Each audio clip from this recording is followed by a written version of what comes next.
Thank you, Mr. Chairman, and thank you, each of you, for your contributions here. It is clear that the need is out there across Indian country, certainly in our state, as Valerie Davidson has outlined. This is not an issue of addressing outdated or inadequate infrastructure. It is the lack of no infrastructure whatsoever. Roughly 20% of rural Alaska Native homes still lack in-home pipe water. 32 of the 190 rural Alaska communities still unserved. Again, as you have outlined, the health impacts that come, whether we're at the time of a pandemic, as we are currently, or when things are at a time when I think we accept it as somewhat normal. But what is not somewhat normal is the fact that you have these health incidences that you have outlined, the high risk rate for not only COVID, but as you have indicated, the respiratory illnesses that have impacted you and your family personally. 1 out of every 3 infants hospitalized every year. And again, you think about those ongoing healthcare costs as each of these children progress through life. So the need is clear. Ms. Davidson, I would like to direct my first questions to you. You have mentioned the high costs in Alaska. We understand that comes with the difficult geography and small populations. But you mentioned in your testimony this issue of the IHS cost caps needing to be waived for funding so that underserved communities can meet these sanitation needs.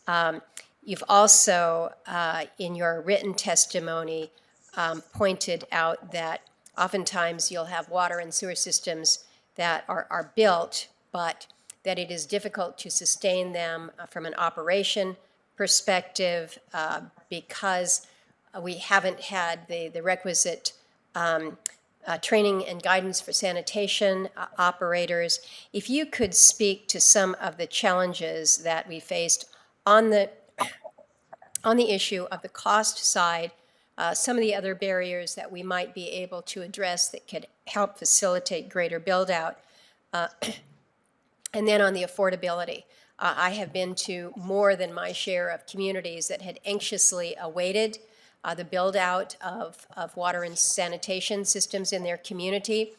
And then when they are finally constructed after years of effort and many, many federal dollars, the cost to hook up to the systems is almost prohibitive to the individuals. And so you've got the flush toilet sitting in your house, but you can't afford the services. So if you could please address the issue of cost just a little bit more directly to the Alaska specifics. Oyana, for the question, Madam Vice Chairman, and I just wanted to take a moment to extend our appreciation in Alaska for your incredible leadership in bringing running water to our communities, which is making a huge difference. So what we're recommending is that the IHS cost caps really should be removed for first service homes, which are still hauling their water in 5-gallon buckets and disposing of their sewer in honey buckets, which, by the way, have nothing to do with honey. And we know that, just the incredible cost that is required. We have multiple competing demands for limited funding to construct new community-wide systems. Second, to upgrade old systems, which were mentioned at the beginning of the hearing, which are really at the end of their useful life. And also the third priority is to really protect existing infrastructure from erosion, flooding, permafrost, etc. And we also know that in Alaska, while we are different, and we often talk about the fact that we are different, Alaska Native people want what every other family wants. We want our children to be healthy. We want them to be happy.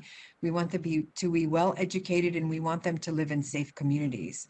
But in order to accomplish those things, we have to do things differently. And here's an example. The limited funding issue is really compounded by the high cost of delivering infrastructure due to our short construction season, where all materials need to be barged in. And if you don't have your barge order in by February, you're not going to make that first May barge. And then the river freezes and then the barge doesn't come. And so all of those transportation costs also create that additional expense. And the construction of new piped community water and sewer systems is more than just putting in pipes. You need the entire supporting infrastructure that needs to be developed. So it's the water source, it's treatment and storage, it's main lines and services, it's indoor plumbing, it's wastewater treatment and disposal. And so we really need a significant federal investment of funding to be able to fully fund these services while also upgrading and protecting the infrastructure that's already in place. And one other thing is that the current IHS guidelines really require contributions for projects that serve any non-native households or any public buildings like a school. And without those contributions, even communities with almost 100% native populations could have essential infrastructure projects really needlessly delayed or canceled if a pro rata contribution can't be made, which is really contrary to the objectives of the program and will really be a major barrier in serving communities should funding become available to the IHS. And so unfortunately, what we have is rules in place that while may make sense in what my mother still calls the United States of America, they don't make sense in rural and remote communities like Alaska. And the other piece is that we also need to make sure that we have adequate resources to be able to maintain and sustain those operations. Because once you get that facility built, when it's 20 below or 40 below or 60 below, if you don't have the capacity to heat that water and make sure that those facilities don't freeze and the pipes don't freeze, you basically have lost your investment in that infrastructure. So with that, I think I'll say, that's probably enough for now. Gave you a mouthful. Valerie, thank you for that. And I think to your last point there about what happens when it gets cold, um, that was what I outlined in that article from the Anchorage Daily News about what we're seeing in our smaller communities. And then that ongoing impact to them and their families not having access to water during the winter and during a pandemic. Mr. Chairman, at some point in time, I'd love to visit with you and other members of the committee about a field trip in Alaska. I think we're doing some pioneering with some smaller systems, self-contained systems that ANTHC has been leading on with some in the environmental community to really address some of what Ms. Davidson has outlined. And I think that as we look to the challenges in other parts of the country that have similar need, maybe some of the innovation that we're seeing up north can be replicated, but I'd look forward to that. Thank you, Mr. Chairman.